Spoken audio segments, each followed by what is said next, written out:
Jovan Buha! Buha! Yo, I'm Jovan Buha, Lakers beat writer for The Athletic, and welcome to episode 83 of Buha's Block.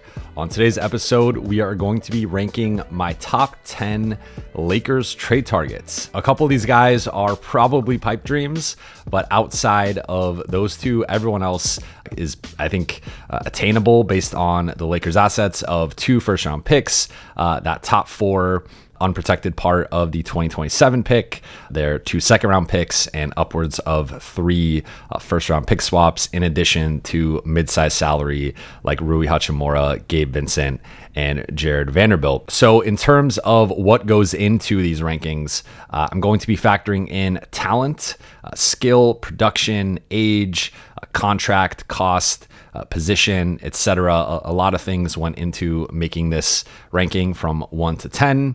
I'm going to be covering for each player their stats, their strengths, their weaknesses, their contract, their fit, and I think a realistic price or a trade offer. I went into the trade machine, and for each player, I went through different iterations of what I think could be a fair trade and what could ultimately be a middle ground between the Lakers and Team X. So I think I came up with pretty realistic offers. I'm sure some opposing fan bases or the opposing teams might disagree, but factoring in the Lakers' assets, what they have, and what each team is looking for, I think I got pretty close. And just as a general rule of thumb with the trades, there will be at least a protected first going out in all 10 deals. And that is due to the asking prices for these teams, but also the Lakers' second round picks and their lack of value, as well as the Lakers' mid-size contracts and their lack of value. So every trade, all 10, is going to require at least a protected first-round pick from the Lakers going out. And then most of them will involve Rui because he has the most value of the mid-size salaries, depending on the team. Some teams view him as a neutral asset. Some teams view him as a negative, slightly negative asset, whereas most teams universally view Vando as a major negative asset and Gabe Vincent as a slightly to just negative asset. So Rui is involved in most of these trades, and he's also making $7 million more than Gabe and Vando. So in terms of salary matching, a lot of the guys I have here are making around 19 to 22 million, and that price point, you need Rui plus a minimum guy, and in some cases 2 minimum guys just to get there. So having Gabe, you're throwing in like 4 minimum guys just to get to that salary, and that's just not realistic. So that's just a little bit of the ground rules here. Again, protected first in every single trade at a minimum, and most of them are going to involve Rui going out as the matching primary salary from LA's end. With that context, let's get into some honorable mentions, guys that just missed the cut. First, the big contracts, and these are the guys that I know the fan base would love to acquire. What are these guys? But based on the Lakers' contracts, based on their assets, I just don't think these guys are realistic. Could be proven wrong. Like technically, all of these guys could be traded to the Lakers, but I think I've talked about like anything above $30 million is just really tough for the Lakers to match based on their current salaries. And if you have to throw in Vando, you have to attach a first round pick just for including Vando, to say nothing of a player's value. So here, the big contracts are De'Aaron Fox, Brandon Ingram, Jimmy Butler, and Zach LaVine. I just don't see the Lakers realistically being able to acquire one of those 4 guys, either because a guy like Fox is more likely to go to San Antonio, a guy like Jimmy Butler more likely to go to Phoenix or Golden State. Ingram is in that mid-30s range. Zach LaVine's in the high or low 40s. So those guys are just tough for the Lakers to get to that price point.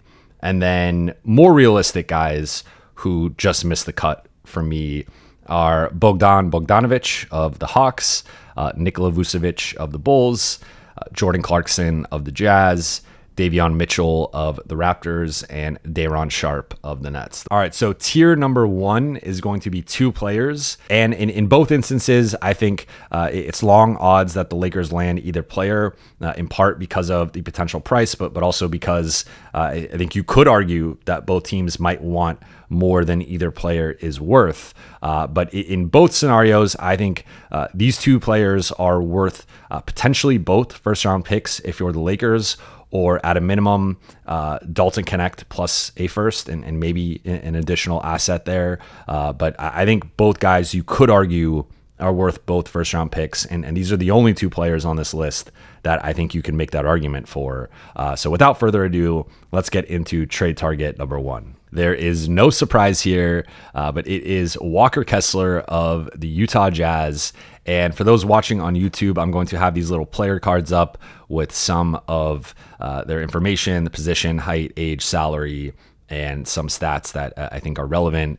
So for those on the audio side, I will be reading off their stats, but just so you know, from that, there's going to be some visuals here that I worked hard on. So I hope you guys appreciate that. But Walker Kessler, he is a center, obviously, 7 feet tall, 23 years old. He's actually 3 months younger than Dalton Connect, which is wild. Kessler's in his 3rd season, yet he is 3 months younger than Dalton Connect, making just under $3 million, averaging 11 points per game, 11.3 rebounds per game, and 2.4 blocks per game, with a true shooting percentage of 71%.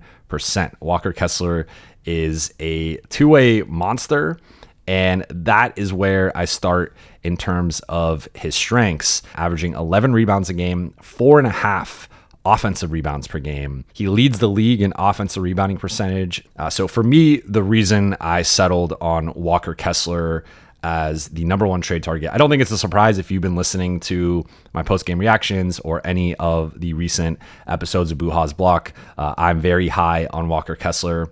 And the reason I am is, 1, the age. He's 23. And he's good enough to help you now, but also grow into becoming a better player. So think about Walker Kessler at 25, at 27, at 29. He's only going to get better. So he's already a quality starting center and would come in and in my opinion, be the best big man Anthony Davis has played with in Los Angeles. When AD comes out and says he wants another center, he wants to go back to the 2020 model, Walker Kessler is that model. Walker Kessler, again, is an elite rebounder. He's an elite finisher, and he is an elite rim protector and shot blocker. And there's all this data to back up, one of the best field goal percentages allowed at the rim. But he's not only a rim protector, he's a rim deterrent, where there's also data where teams are just not going to the rim or to the paint and attempting shots around him because of how dominant he is defensively. So I think from the age perspective, the contract perspective of LA could get there with a Jalen Hood-Schifino, with a Christian Wood. They could also get there with a Dalton Connect if they wanted to be more aggressive with the offer. But at worst, you are giving up one of your fringe back-end rotation players. At best, you're giving up a player who's either not available or not going to play for you. So you can also, like, Walker Kessler is the one trade here where you don't have to give up Rui or Gabe. And because of that, I also look at the value of it, of adding a starting level player and not subtracting anyone from your rotation. You keep Rui, you keep Gabe, you do give up a lot of draft capital, and I will get into that in terms of the weaknesses. He's got one more year left on his rookie deal, then will be a restricted free agent, so you can sign him to a multi-year deal. So he could be a cost-controlled guy for like the next 5 to 7 years before you really have to worry about losing him. And on top of that, if the Lakers really are concerned with giving up all this draft capital for Walker Kessler, you can trade him in the future and get back at least 2 first-round picks, as long as he doesn't suffer like a major injury or improbably regresses as a player. Like, he's only 23, he's going to get better. Again, Walker Kessler at 25, Walker Kessler at 27 should be a better player and should have just as much, if not more, value. Of course, he'll be making more money, so that will impact his potential value, but I think he's only going to get better from this point. And the guy's averaging a double-double and 2.5 blocks a game. Like, that player is hard to find. And in terms of offensive strengths as well. I think if you look at how he is used, he's used as a screener and roller at the top of the arc. He's used sometimes around the elbows, and then he's also used in the dunker spot. And LA now, with Jared Vanderbilt, with playing some more two big lineups with Jackson Hayes in that spot, like I think JJ Redick has figured out how to use that type of player. And having Walker Kessler running two-man game with LeBron or with Austin Reeves, having him in horns actions with AD, I think LA would have to play more 4-out, 1-in type basketball, and that's okay. And then also having him in the dunker spot where like Rui is excellent at those baseline cuts and those back cuts for dump off passes and just for cutting into space and getting dunks and layups and fouls. Walker Kessler can do that too, and he's 7 foot. I think he's taller than 7 foot for the record. When you look at him next to some guys that are listed as taller than him, he's just as tall, if not taller than some of them. But 7-footer who is finishing at an elite level, like I think he'd be really good offensively for LA, and then defensively, you get the Twin Towers look. Then I also think you have a situation where I think based on the draft capital that would be required, you almost certainly start him. So you can play Kessler 12 to 14 minutes without AD. And then if you're starting him though, like you just start the first quarter and the third quarter, play those two together for 6 minutes, that gets you to 12. And then he's playing 12 to 14 minutes in non-AD lineups. And that already gets you to about 24 to 26 minutes. And then if you really want, you could close games with him, obviously. You could find a way to get him more into that like 28 to 32 minute range. So I think there's a lot of flexibility in terms of how to incorporate him into the rotation. You slot AD down at the 4, LeBron more at the 3. He is the best defender on this list. He is the best rebounder on this list, and he's the best finisher on this list. And those are all the things that AD wants. Those are all the things that the Lakers need from that center position if they're going to restructure this group and go to a starting center.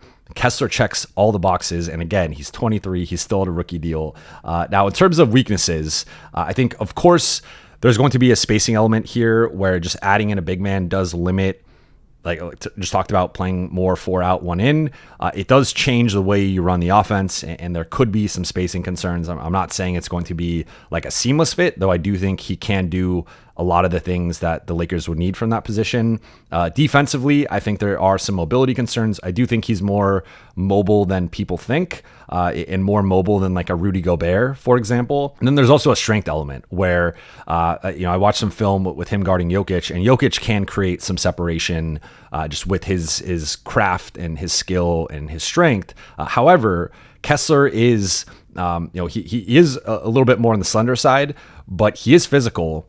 And he has such a long standing reach and wingspan that he still can bother Jokic and some of these bigger guys who are going to try and get into him with their shoulder and create separation. So he's blocked Jokic a couple times this season and been able to alter shots and bother him. So I do think when looking at the Denver matchup in particular, he's a guy you can slot on Jokic specifically, and then have AD roam as the helper, and maybe you put him on Aaron Gordon, or you kind of figure that out. But in terms of weaknesses, I think that the biggest things are going to be the spacing offensively, and potentially some of the physical bigs giving him a little bit of problems. I would say the biggest concern or weakness here, of course, is just going to be the price. And there's a lot of mixed intel as to like how available he is, what exactly is the asking price from Utah. The big thing that's been out there for months, dating back to the offseason, has been them wanting 2 first-round picks for him, and it's unclear if they're willing to move off of that. The LA Times recently reported that they've heard Utah wants more than 2 first-round picks.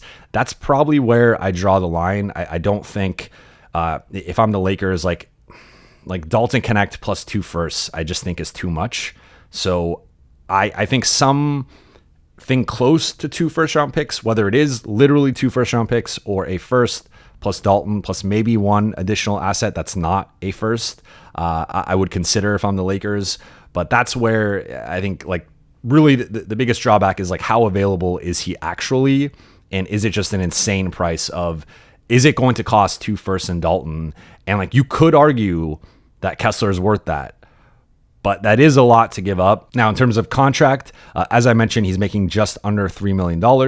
Then next season, he will be making just under 5. He's making about 4.9. So that is the context there with his contract.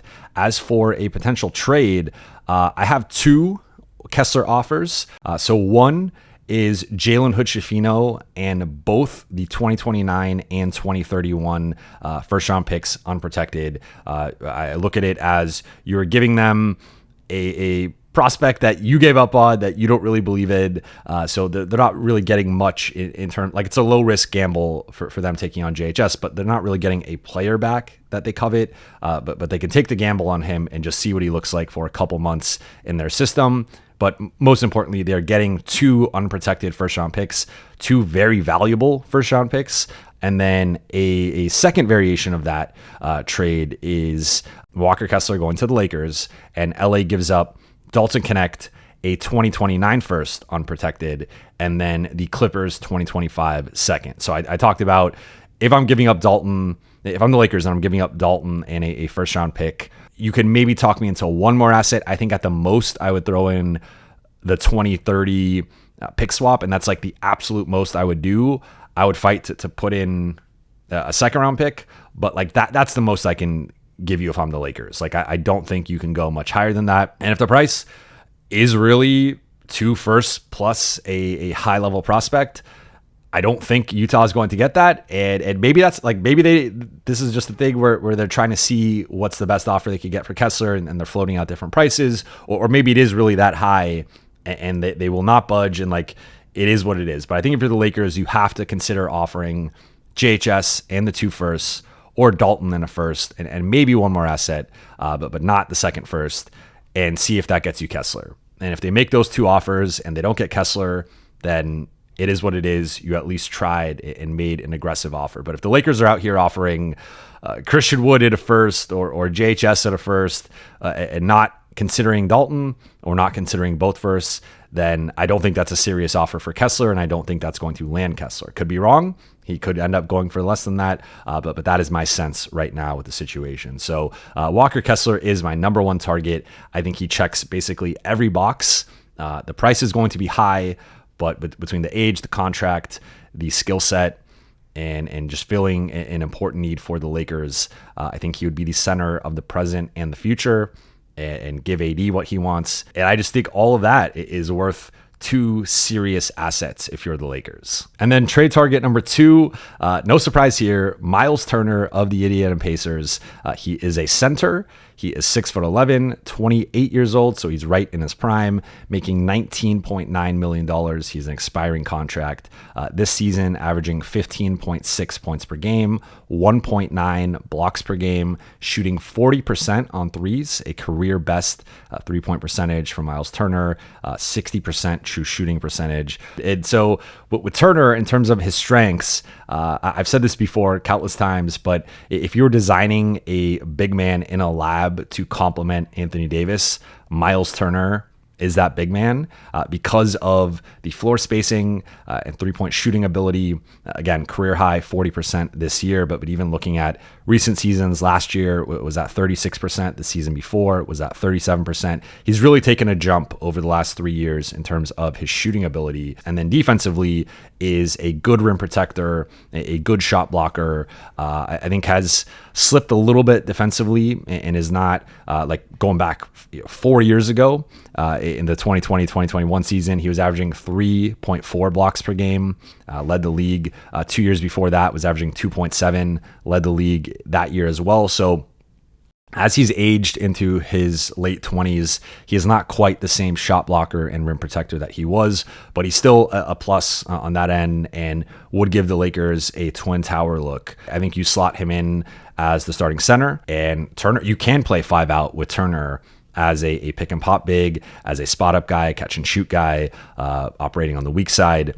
So you have different, like a little bit more versatility offensively with Turner compared to Kessler. I think another strength of Turner compared to a guy like Kessler is he is playoff tested. He is like I probably should have mentioned that with Kessler, just we haven't, because he's so young, because he plays in Utah, we haven't seen him in a playoff environment, whereas Turner we have.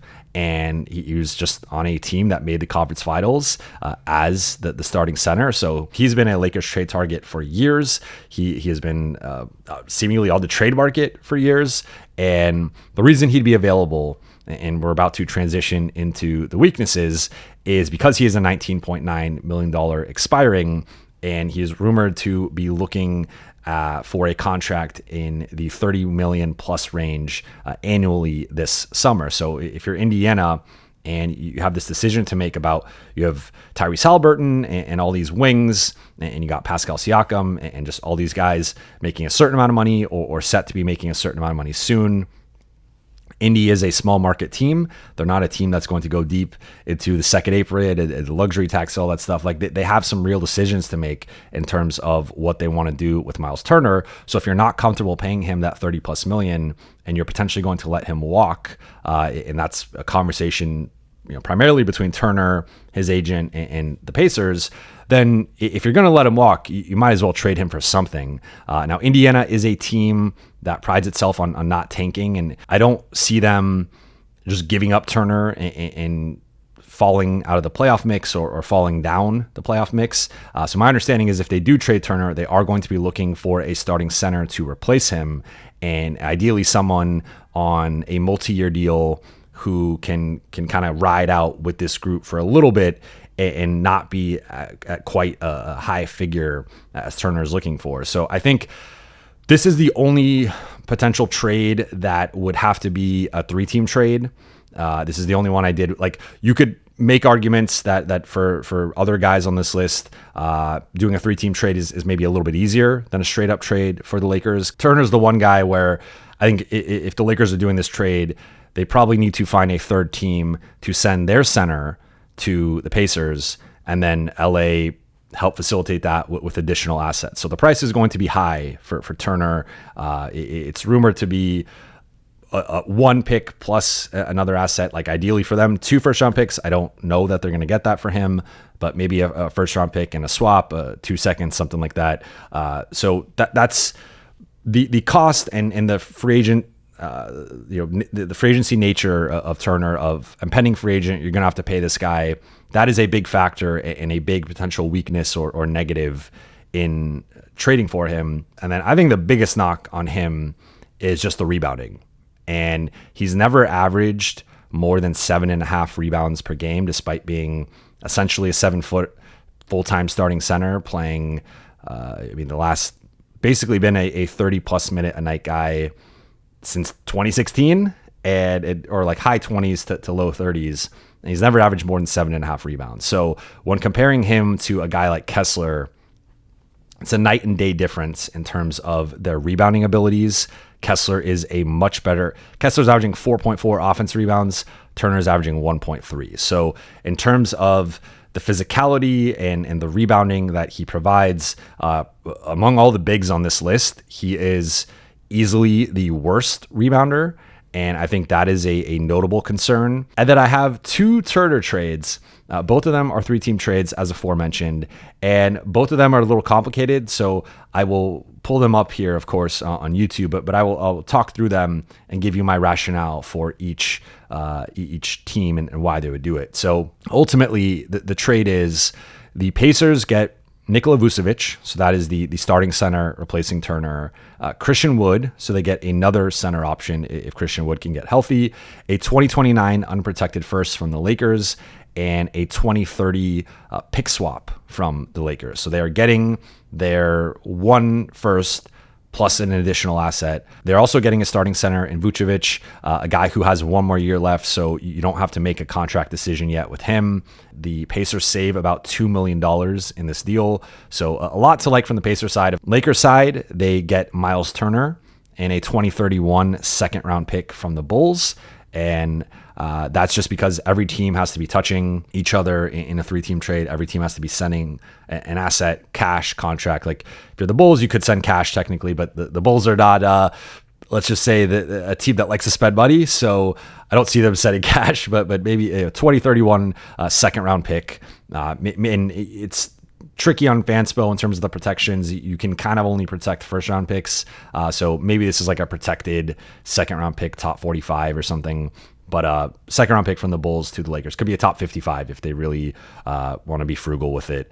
And then the Bulls get Rui Hachimura, Jalen Hood-Schifino, James Johnson, and a second round pick from the Lakers and a second round pick from the Pacers. So the reason the Bulls do this is they actually save $16 million, which again, I just mentioned the Bulls and some of their financial tendencies. But this is a group that's really not going anywhere.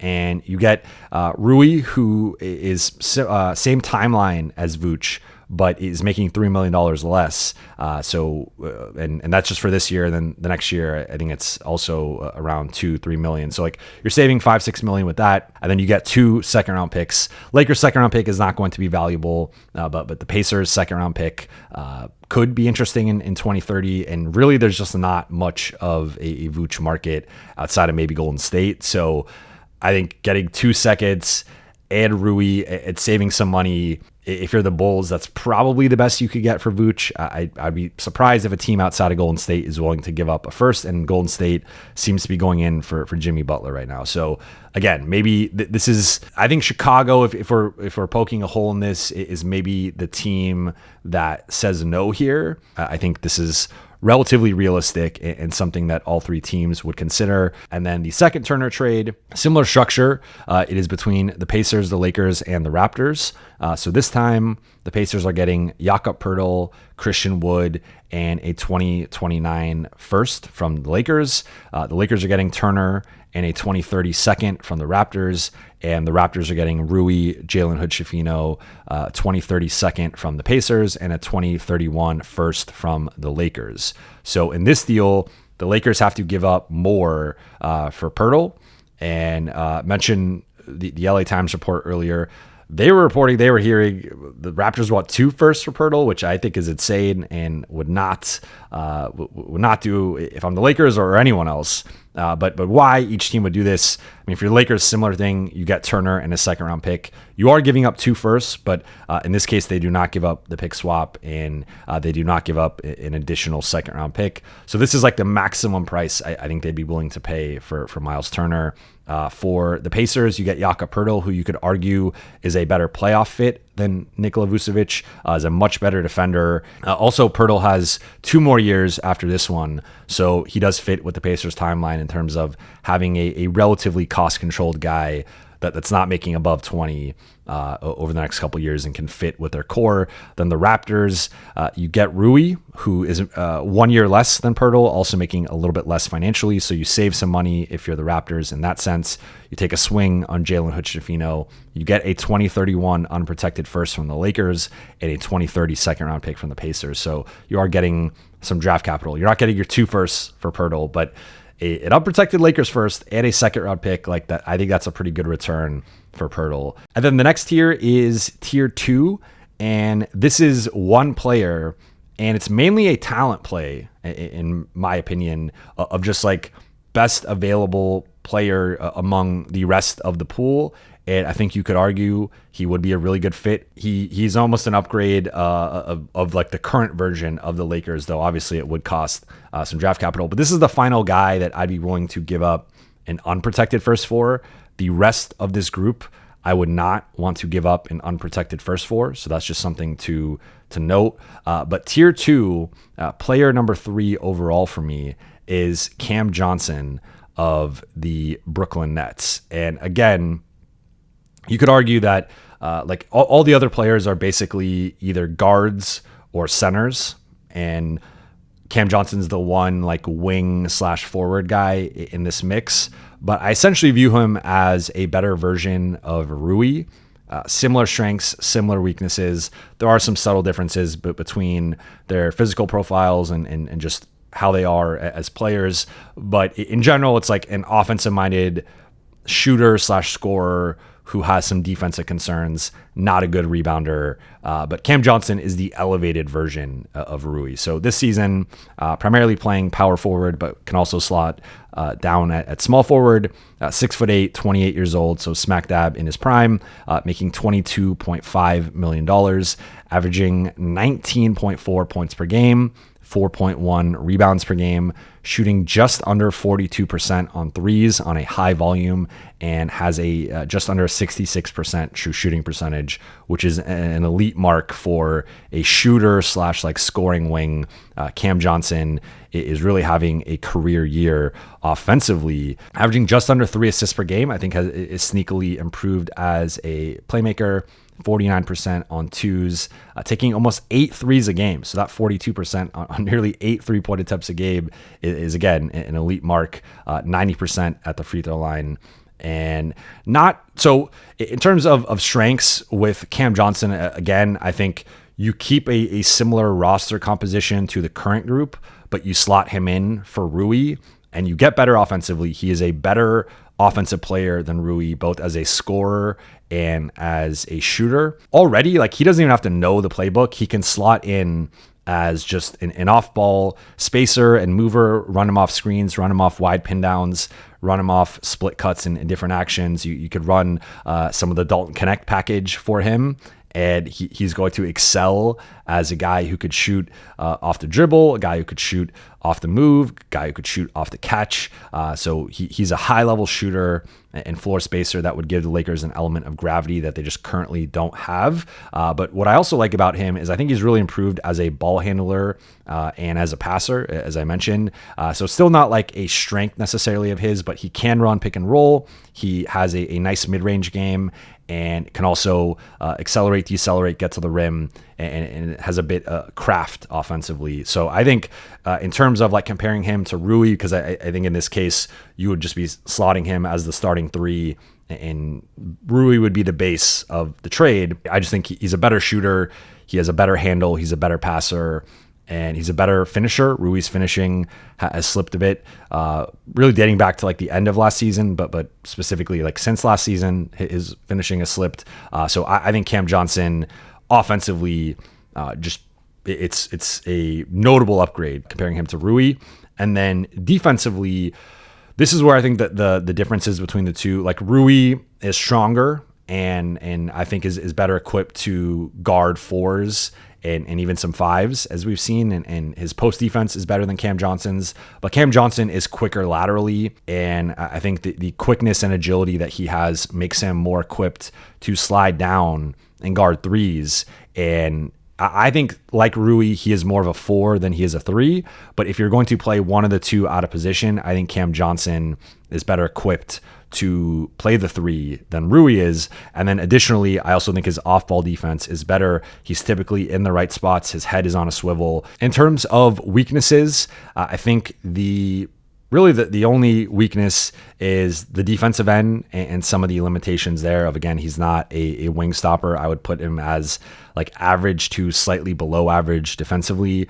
So that is going to limit, like if you're closing with him, Austin, and LeBron, you could run into some problems defensively, though I think the offensive ceiling maybe outweighs that. But obviously the Lakers have leaned more into a defensive identity more recently. I think the cost is going to be high.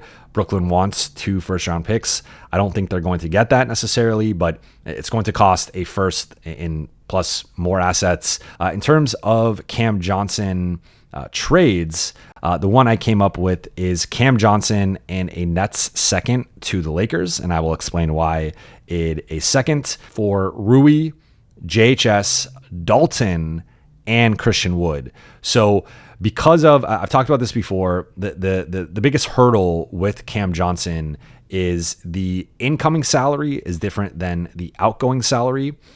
So he has a plus $4.5 million unlikely incentive bonus into his trade. So he's technically making 22.5, but once you add that in, it's actually 27 million of outgoing salary. So the Lakers have to match that. You can't match that with get a Cam Reddish or Jackson Hayes. You have to throw in Dalton Connect unless you're putting in a Max or a Gabe. And then I think that just changes the equation.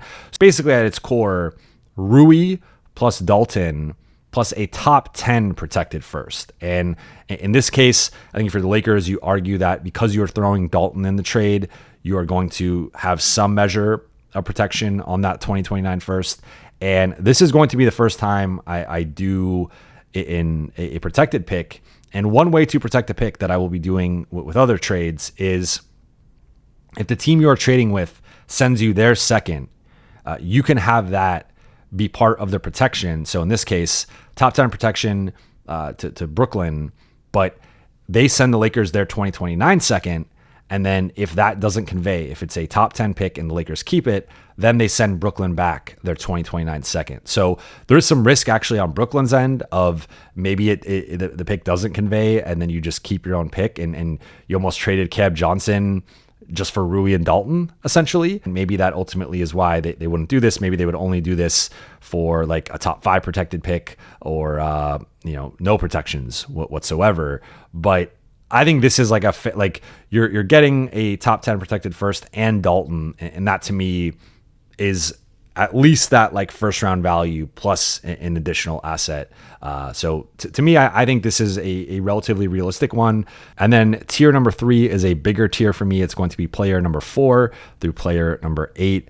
I think a lot of these guys are relatively interchangeable depending on how you view them. And there's certainly some subjectivity here in terms of the ranking. And each player, in my opinion, is worth about a lottery protected first. There are a couple of guys who are going to go for probably unprotected firsts. I don't love it, and that's also why I put them a little bit lower on the list, just because I think the price versus some of these other guys, it doesn't quite align to what I think the Lakers need. But all these guys, to me, are kind of in that like lottery protected first range. So guy number 4 is a guy I've talked about plenty of times on here, but Bruce Brown Jr. of the Toronto Raptors. And this season, Bruce Brown has primarily played shooting guard, but he's played some small forward and point guard.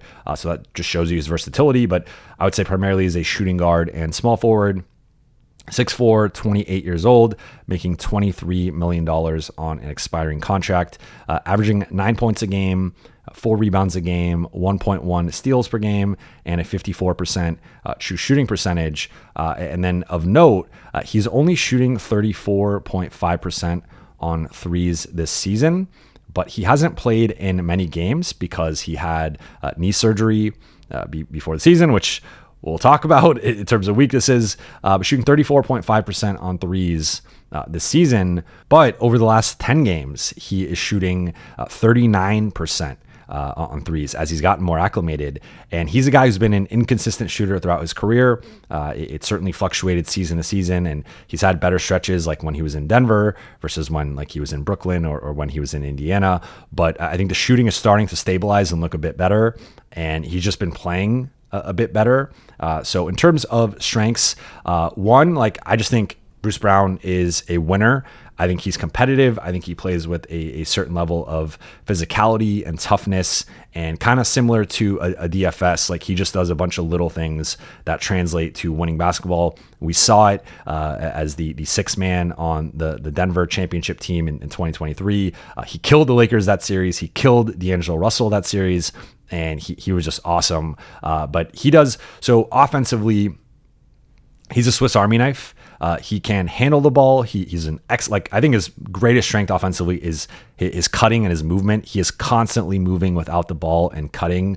He is a bit smaller, but because of that, throughout his career, he has learned how to finish over bigger players. So he's got up fakes, he's got up and unders, he's got floaters, runners. Like, he's got a lot of craft in the paint in terms of getting shots up above, around and above bigger and more athletic players. But offensively, he can function as your backup point guard. He can function as a big man. Earlier in his career in Detroit and Brooklyn, he played a lot of four and became an expert as a screener and roller and operating out of the short roll. So he can play make, he can attack from there. I just think he can do a little bit of everything. He's kind of a jack of all trades offensively. Defensively, he plays with a certain level of aggression and physicality and can get in guys' heads, as I think he got in D'Lo's head in the 2023 conference finals. And he's one of those guys that he's going to foul you, he's going to be physical, and it's going to be nothing easy. And I think the defense has kind of been the hardest thing to evaluate in terms of where he's at compared to his previous self. I think that's something that he's still kind of getting his legs under him a bit. But to me, he's a guy who can defend 1 through 3, and he is still relatively quick and athletic. And I just think it is a tough, hard-nosed defender. And especially in a more competitive, like winning environment, I think would thrive.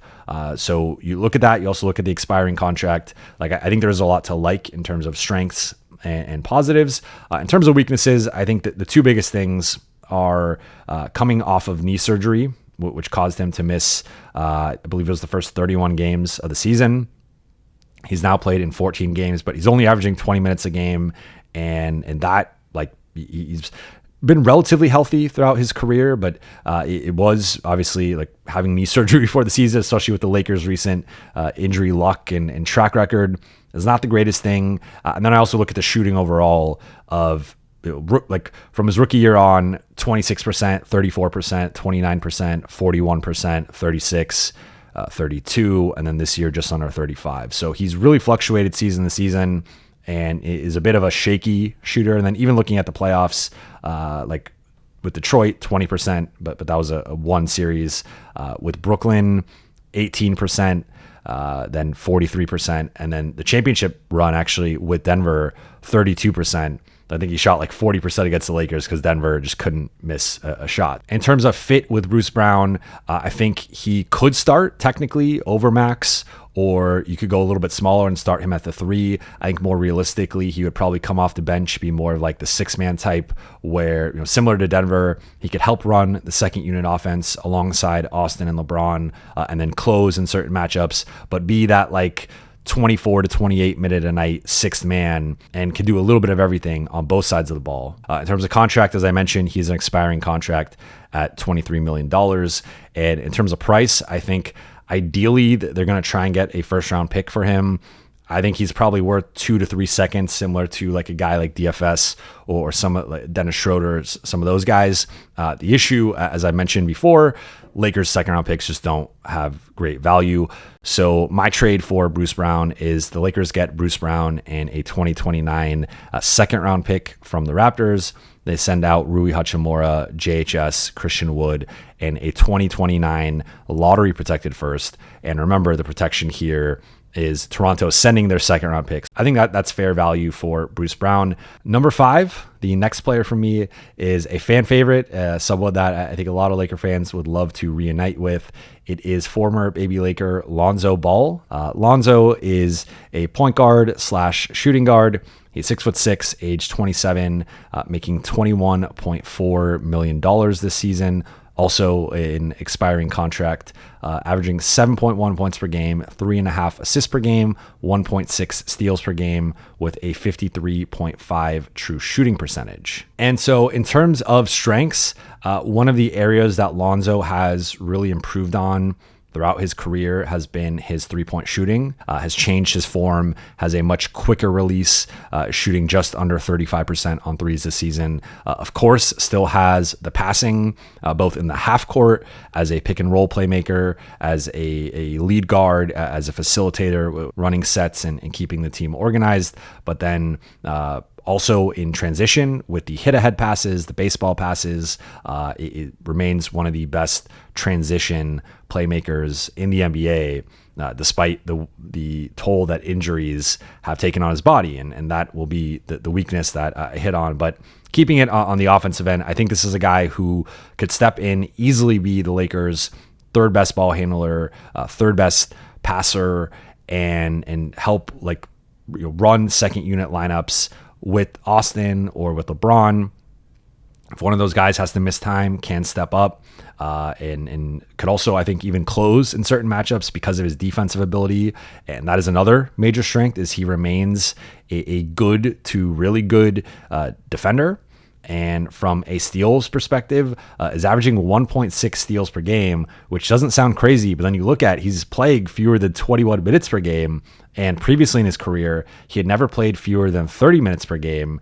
And so from a steals perspective, if you look at per 36, he had often been in like the 1.6 to 1.9 range through the first 5 years of his career. This season, 2.7 steals per 36 minutes. On a per 100 possession basis, he had been between 2 and 2.6 steals per game his first 5 years. This year, 3.5 steals per game. So remains elite, has really good hands, really good at stripping guys, going up for layups or jumpers. Also really good at poking dribbles loose, playing passing lanes. So he's an elite defensive playmaker in terms of steals, and is a guy who can defend 1 through 3. And often Chicago will put him and another player later on this list on the top guard or the top wing, and he's got some positional versatility there. He has really increased his 3-point rate, so that's kind of a plus and a negative. He's 83.7% of his shots this season are threes, which is a really high rate. It's probably a little too high. I think I'd like to see him take some more twos and be more of a threat inside the arc. But he's got the green light in Chicago where he's just jacking them up from 3. And he's at least been around a league average shooter where, he can kind of get away with it. And then in terms of the concerns or the weaknesses with Lonzo, it has to start with the injury history. He missed the 2022-23 and 2023-24 seasons due to the ongoing knee issues that he's had. This season, he's not been playing in back-to-backs. He has not played more than 26 minutes in a game. So when comparing, you could argue Lonzo versus Bruce Brown should be very close. And you could even make a case for Lonzo being ahead of Bruce Brown. But to me, given the concern with just his potential role moving forward in terms of ability to play on back-to-backs, having a bit of a minutes restriction there, upwards of 26 minutes. I think that's just a limiting factor when comparing those two guys. And really, Lonzo has an extensive injury history at this point. So there is concern. Can this guy stay healthy the rest of the season? Can he play a full season? And then moving forward, ideally, a guy like Bruce Brown, a guy like Lonzo, the Lakers are re-signing, and can this guy, what is the rest of this guy's career going to look like? So between those two, I think from an on-court fit and skill set perspective, you can make a case for either one. But when factoring in some of the uncertainty with back-to-backs, with long-term health, I do slot Lonzo a little bit below Bruce Brown. As I mentioned, I think he's become primarily just a catch and shoot or off the dribble 3-point shooter in the half court. There's almost, if you go back and through his offensive film, there's a lot of possessions where he's not even getting past the 3-point line. So that is a little bit of a concern of he's not putting, one thing I like about Bruce Brown is he plays with a downhill, and I keep thinking of things I like after I talk about the player, but he plays with a certain downhill verve and just force and can get to the rim, can finish. And I think that's a really good quality with Bruce Brown. With Lonzo, there's less of that. And really it's a lot of being more of a around the arc facilitator. And occasionally if he has an opening, if he has a mismatch, he will get to the rim, but it's much less than it used to be. And his primary mode of scoring right now is either in transition or taking threes in the half court as either an off the ball shooter or a catch and shoot guy. And I think some of the shot quality isn't great. So that's one thing. And then defensively, I think he's pretty good. I don't think there's much to complain. I don't think he's quite at the level he was at in New Orleans and Chicago before he had to sit out as much time as he did. But to me, it really just comes down to some of the offensive limitations and then really just the injury history and the concerns there. And then in terms of fit with Lonzo, I do think he would come off the bench and be more of the six man and run the second unit offense alongside Austin and LeBron. He could close in certain matchups because of his defensive ability. So I view him as something of the minutes restriction does maybe limit him a bit, but a 20 to 24 minute a night bench guy who helps you run the offense, is a plus shooter, and then defensively fits in with Gabe and DFS and Vando and whoever else is like I would assume DFS then is promoted to the starting lineup, but he fits in along with the Lakers defensive wing identity right now. Contract wise, he is an expiring. And then in terms of a realistic package for Lonzo, I have here Lonzo and a 2029 second from Chicago to LA, Rui, JHS, and Christian Wood to Chicago, as well as a 2029 lottery protected first. So similar package to Bruce Brown. LA is using Chicago's second round pick to protect their 2029 first, and this is a lottery protected pick. Then player number 6 is Time Lord, and this is a guy that I know a lot of Laker fans are high on. And after watching the film, I am very high on him too. So Robert Williams is a center, a 6'9", 27 years old, making $12.4 million this year, averaging just 5.8 points, 5.7 rebounds, 1.7 blocks, and has a 69.5% true shooting percentage. So from a raw numbers perspective, is probably the least sexy or the least impressive guy on this list. But that is largely because of the way that he's been used in Portland. They have a logjam at the center spot with Donovan Clingan, a guy they're very high on, and then also with DeAndre Ayton, another guy who I think they've been trying to boost his trade value. So there's been a little bit of limitation there in terms of how much Robert Williams can play. It's also been, since he's gotten to Portland, he has not been playing as much in general, in part due to injuries, which we will touch on. But in terms of strengths, this dude is an incredible shot blocker and rim protector on like a per minute basis, is one of the more efficient rebounders and shot blockers in the league, just bar none. Like he's in that conversation. There's obviously, again, a limitation there, only playing 17 minutes a game, which is the big reason why he's averaging fewer than 6 points and 6 rebounds. But even in the 17 minutes a game is averaging 1.7 blocks per game. So similar to Lonzo, if you look at his blocks per 36 minutes or his blocks per 100 possessions, it's actually the second highest mark in both categories of his career outside of his rookie season, which was just insane. His rookie year, 5.1 blocks per 36 minutes. This year, 3.6. Rookie year, 6.8 blocks per 100 possessions. This year, 4.8. So in terms of his defense, it is right there basically with any other season in his career. He has slipped a bit athletically, and the injuries, I think, have taken a physical toll. But the rebounding is basically there with his best seasons. The offensive rebounding has slipped a little bit. The finishing has slipped a little bit. Not as much of a lob threat and as good of a finisher as he used to be. But this is still a guy who, like, think about what the Lakers want and ask from Jackson Hayes. This is the actualized, like, better version of Jackson Hayes. He's a lob threat, a good screener and roller, can operate in the dunker spot, but a much better offensive rebounder, a much better defensive rebounder, and a much better rim protector and shot blocker. So he can be that, like, energy big who can get you tip dunks, putbacks, be a lob threat, be a threat cutting along the baseline in the dunker spot, can also be a pick and roll threat. But then defensively has some mobility, is not quite as mobile as he used to be in Boston, but can guard centers and like watching his defensive film, he blocked Joel Embiid on a jumper, and like that just shows you his length, his explosion, but is a really good chase down blocker in transition, also a good weak side shot blocker, but can block guys just straight up. And that shot blocking ability, I think, would go, pair really nicely with AD. I think the concern with him is, like, from now transitioning to the weaknesses, like the injury history is extensive. He's never played more than 61 games in a season. Just over the past 2 seasons total, he's played 23 games, 17 this season. But his minutes have consistently been under 20. So I think there's almost a unofficial, like, minutes restriction there with him as to, like, how much he can actually play. So when comparing him to, like, a Myles Turner or a Walker Kessler, some of his, like, per minute per possession numbers are actually similar or better than those guys.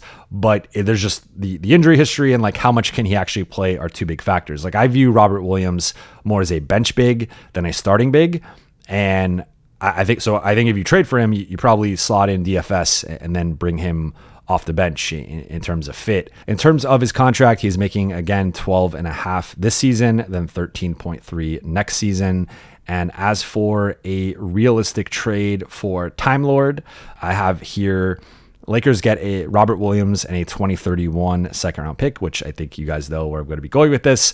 The Blazers get Gabe Vincent, JHS, and a lottery protected 2031 first. So similar thing where the Lakers are using the team's second round pick to help facilitate a lottery protection, get Gabe Vincent, who's making a little bit less than Robert Williams. So they save a little bit of money there. Trade target number 7 is Jakob Poeltl of the Toronto Raptors. He is a center, 7 foot tall, 29 years old, making $19.5 million. Still has 2 more years left after this one on his contract, averaging 14.6 points per game, 10 rebounds per game, averaging 1.2 blocks per game, and has a 62.9% true shooting percentage.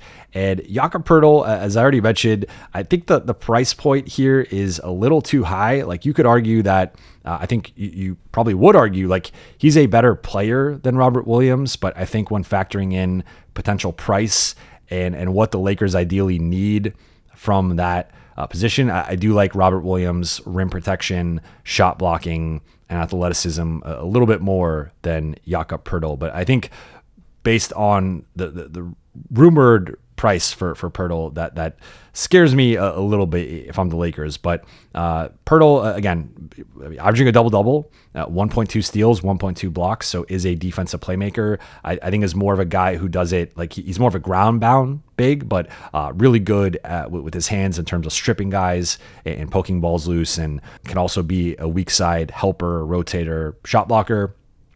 Good offensive rebounder, averaging 3.5 offensive rebounds per game, and rates well in a lot of the advanced metrics. Like, he is a good player. I think he would come in and start at center and slot 80 at the 4, LeBron at the 3, and change the front court rotation. But in terms of strengths, like, I think he's more skilled than people realize, because he's got like this brutish nature to him, brutish, not brutish. But he's kind of a brute out there. He's big, he's physical, and a little clumsy, but he's a good passer from the elbows. He's skilled. He has a really nice floater kind of push shot, and can operate in the pick and roll. I think he's a guy that there would be a little bit of spacing because he doesn't quite have spacing issues, because he doesn't have quite the athleticism or finishing ability as like a Kessler or a Robert Williams, but still is a good finisher. I think the Lakers would figure out how to use him as a screener and roller around the elbows and in the dunker spot. So offensively, like, from a scoring perspective, is actually the second highest scoring big on this list, outside of Myles Turner. Then defensively, as I mentioned, is a good, not great rim protector, has slipped a bit in that regard, but is a bit of a playmaker, always has his hands active and is slapping, and just plays with a certain brand of physicality. Good defensive rebounder, is a guy who will get beat, and is more of a drop coverage type a big man. And then in terms of weaknesses, I don't love the contract, especially having 2 more years. I think it is a bit of a steep price for a guy who's about to be 30.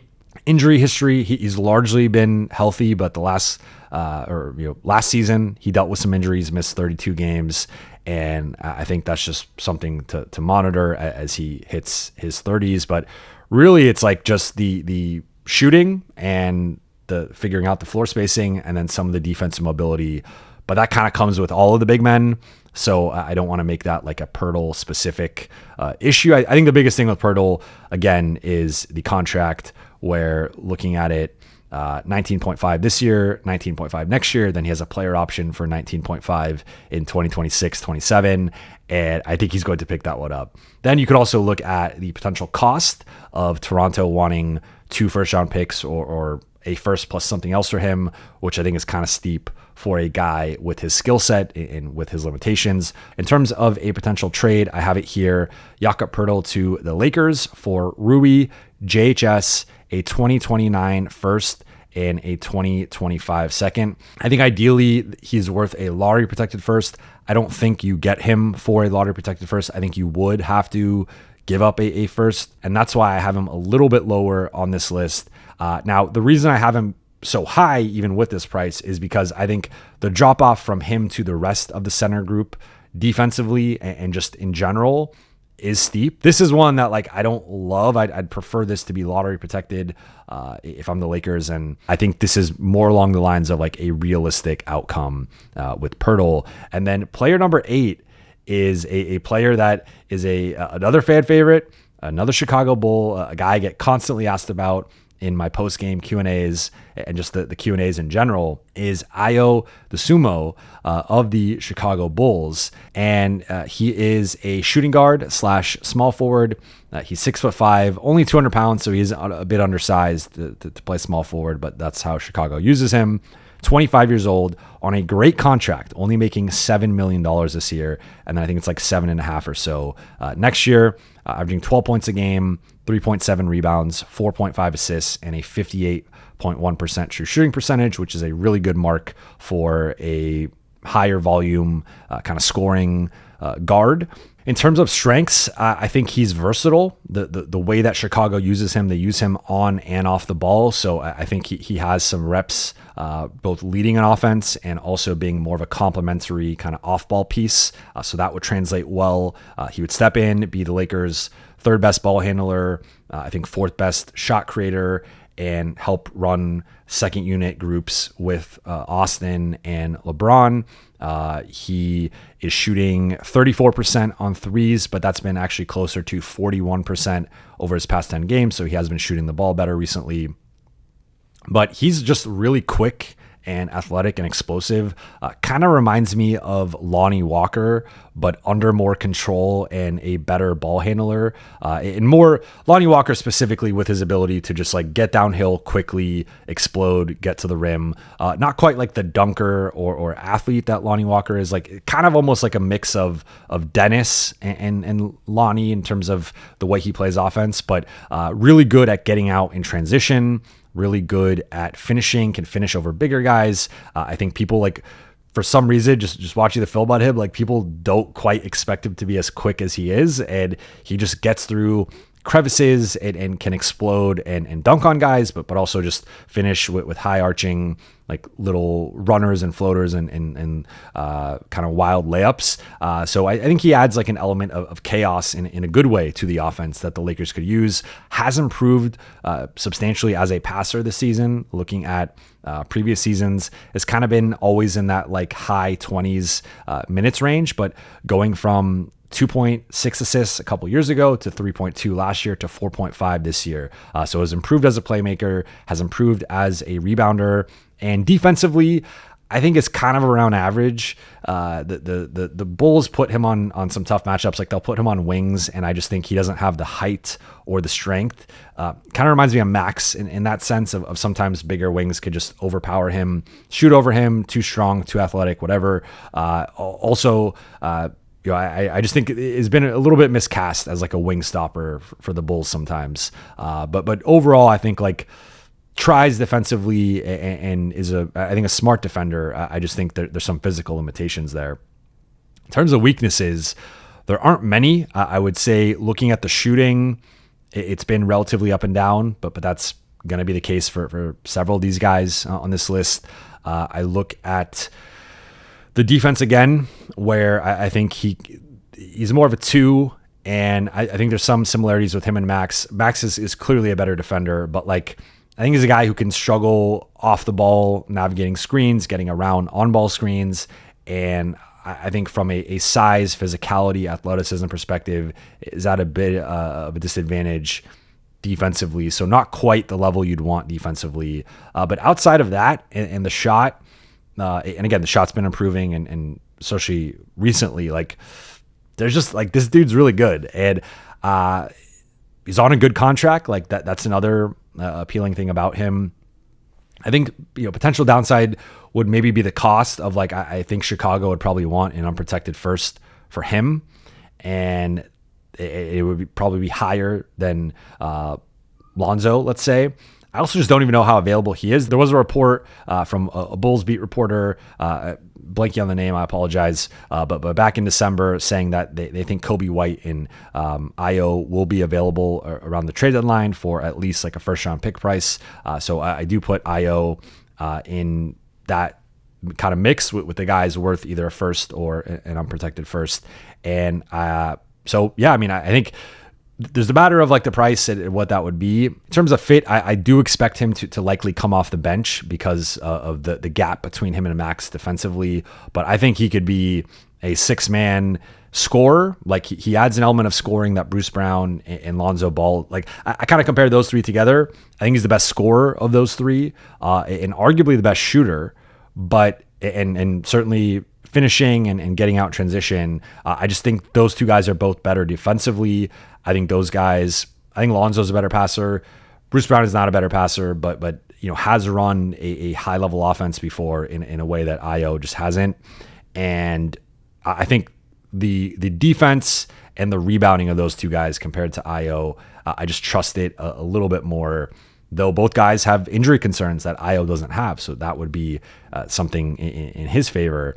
And then you also look at the contracts, $7 million this year, 7.5 the next year. Like that is a great contract that I think would be great for the Lakers to have on their books.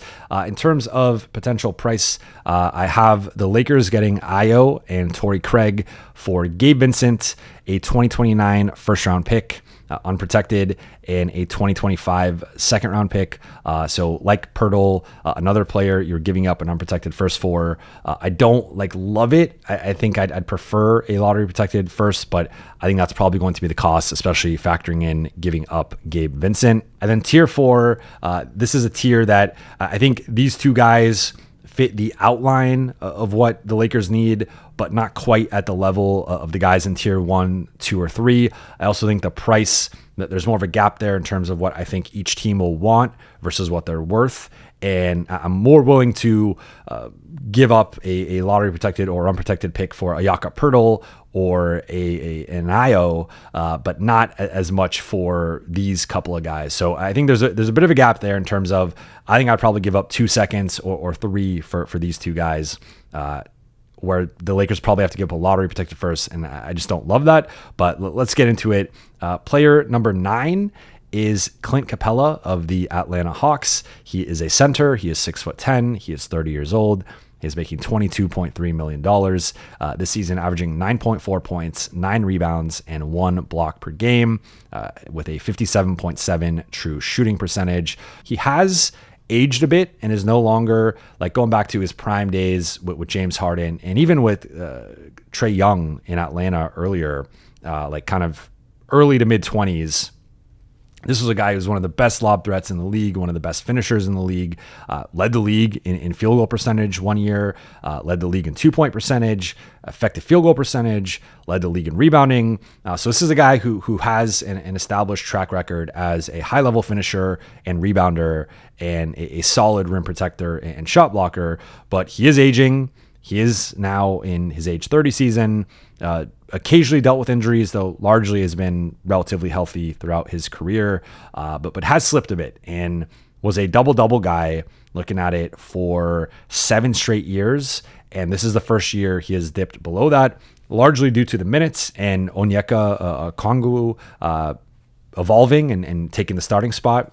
Clint has recently moved to the bench, but this year again, 9-9, 1 block per game, 57% shooting overall. But looking at his numbers, in terms of his fit, I think it's clear, like lob threat, finishing threat, a guy who can finish from the dunker spot, a guy who has a lot of pick and roll reps with passers like a LeBron, like an Austin. So I think they can get him easy buckets. I think is like a better version of Jackson, though not quite as athletic. Is a good offensive rebounder, a good defensive rebounder, a solid shot blocker. Again, the rim protection has slipped a little bit. That's why I don't have him as high as some of the other guys. From a mobility perspective, used to be more mobile, has slipped a bit, more of a drop coverage big. In terms of weaknesses, I think, again, the aforementioned shooting, spacing, and some of the slippage defensively overall. Those are really the primary weaknesses. The oldest guy on this list, so that's another factor. And then a guy who was recently benched and I think has, again, slipped a bit in Atlanta compared to the previous standards. In terms of fit, I think this is a guy who would come off the bench and kind of similar to a Robert Williams, probably play a little bit more than Robert Williams, but I view him more as like a 20 to 24 minute a night guy off the bench. And that is potentially a steep price to give up a protected first or something for a guy of that caliber. Is an expiring contract, so you'd have to figure out the contract situation in the summer. For Capela, my projected trade is Clint Capela and a 2031 second round pick from Atlanta for Rui, JHS, Christian Wood, Cam Reddish, and a lottery protected 2031 first round pick. So reason it's 2031 is because that was the only year that would work with Atlanta sending back a second to protect it. And also Clint Capela has $2 million in unlikely incentives. So the Lakers have to add actually a fourth player in the contract, a third minimum guy. So that's where it gets a little tricky. Like I don't see it Atlanta. They probably waive Wood and Reddish, but I don't think they love taking back four guys for Capela, but they do get the lottery protected first. And I think this is along the lines of a trade that theoretically could work. And then finally, trade target number 10, wrapping up this top 10 list, is Collin Sexton. He is a shooting guard / point guard. He is 6'3", though I feel like he's a little bit smaller. 26 years old, making $18.3 million this year, averaging 18.6 points, 4.1 assists, shooting 41.7% on threes, 60.2% overall, his true shooting percentage. So Collin Sexton, to me, is a guy that I would actually like more in the context of a Kessler trade and just kind of emptying the clip and getting both guys and saying, okay, here's both first round picks. Maybe you throw in Dalton as well. Maybe even throw in a pick swap, but you're kind of like using him as a reason to get off of maybe Rui or Gabe and just get both guys back. And then, you're emptying the clip, but I like him more in that context rather than just trading for him straight up. But looking at Sexton from an efficiency perspective, he has increased over the last 3 years, has improved as a shooter. He's shooting a career high 41.7% on threes. And looking over his last 10 games, it's actually been about 42%. So right in line with that. Shoots 51.3% on twos. So this is a guy who I think would check some similar boxes to Ayo. It's technically the better scorer. I think Ayo's game fits in a little bit better. He's not as ball dominant as a Collin Sexton, but looking at it from a usage perspective, he's been in the mid to high 20s basically his entire career. I think that would have to come down in LA. But from a shooting perspective, like he's a good finisher, but his finishing has dipped this season. Like 2 seasons ago, or last season rather, he shot 74.4% at the rim. This season, that's 59.1%. So that's a steep decline. He's not getting to the rim as much. He's become more of a three-point shooter, and that's okay with the way that he's shooting. But I think one of the appeals for me with Sexton is his ability to get downhill and finish. He's very quick. He's very athletic. He's very explosive, and he's smaller, so there are some limitations there. But he is a type of guy who can like really physical, good at using his shoulder and getting downhill, and especially if you put a smaller guy on him, he can exploit and really attack that mismatch. Has a bit of a mid-range game, and the from a percentage perspective, it has declined, only shooting 27% between 16 feet and the 3-point line. In terms of weaknesses, I would say his defense is a weakness, and it's funny because I think dating back to college, he's had a defensive reputation, and he is a guy, I talked about this on my last post-game stream, that like he kind of plays the part defensively in terms of he gets in his stance, he's rotating, he's scrambling around, he's closing out aggressively, but there's a bit too much chaos and undiscipline and really unseriousness with his defense overall. I think the closeouts are too wild. He will close out, I think, ineffectively and just kind of like run by guys, but not in the way you're supposed to, really just in kind of like I'm doing this to do it to look like I'm trying, but I'm not really doing it. I think he gets beat off the dribble too much. He is kind of small, and that limits him to, I think, primarily just being a point guard defender, but also I think getting around screens on and off the ball he can struggle with. So he's a guy who, he's not a defensive sieve. In terms of fit, I think he would basically be the Gabe role, coming off the bench, a bit of a sixth man, seventh man, and be a bit of a spark plug, a bit of a scorer, shot creator, playmaker, similar to some of the other guards I mentioned, like clearly third best ball handler and playmaker, fourth best shot creator, and provide an important role in that sense. Though I think because of the defense limitations would have to be hid, and there maybe be some limitations in terms of how much he ultimately plays, how he closes in big games, and all that stuff. In terms of his contract, he is making, again, $18.4 million this year, $19.2 million next year. So that is a factor. And then price, Utah has reportedly wanted a first for him. I don't think he's worth an unprotected first. I think he's ideally a lottery protected, if not 2 to 3 seconds. So my trade is Collin Sexton and a 2029 second to the Lakers, and then Rui Hachimura, JHS, and a lottery protected 2029 first to the Jazz. And you could also do a different version of this where you expand it and get Walker Kessler back. You probably have to throw in like Christian Wood and a second first round pick and maybe an additional asset. So it gets a little bit more complicated if you want to expand it. But I would like that one more. I mean, technically in this scenario, in either trade, actually, you are keeping Gabe. So that is something of note. Because of the salary matching, it's a little bit trickier to put Gabe in because you have to put in 2 more minimum guys. But those are my top 10 trade targets. I would love to know what you guys think in the comments or on social media about this list. Really put a lot of time and effort into this, looking, pouring over Basketball Reference and NBA.com, going through film on Synergy, on all of these guys on both sides of the ball, looking at the contract, the age, the production, all that stuff, thinking about how they would fit within the Lakers and starting, coming off the bench, playing a certain amount of minutes, try to factor in injury history with guys like Lonzo, Robert Williams, try to factor in playoff pedigree with guys like Turner, Bruce Brown, and then also try to factor in the price of ultimately, is this guy worth a first? And if so, a little bit higher in the list. If not, probably a little bit lower, because I think if you're the Lakers, you'd rather give up a lottery protected first, I think, for Robert Williams rather than a first and something else for Jakob Poeltl, right? So I think the gap there, to me, kind of changes the way I view those guys. But would love to hear from you guys what you think, who you disagree with, who you agree with, if there's any points I forgot to make. But that will do it for today's episode. Thank you all so much for watching and listening. For those on YouTube, please be sure to hit that subscribe button, turn on channel notifications, and like and comment on this video. For those listening on Apple Podcasts, Spotify, or your podcast platform of choice, please be sure to follow, download, and leave a 5-star review. I will be back on Saturday night after the Lakers-Knicks game. I will talk to you then.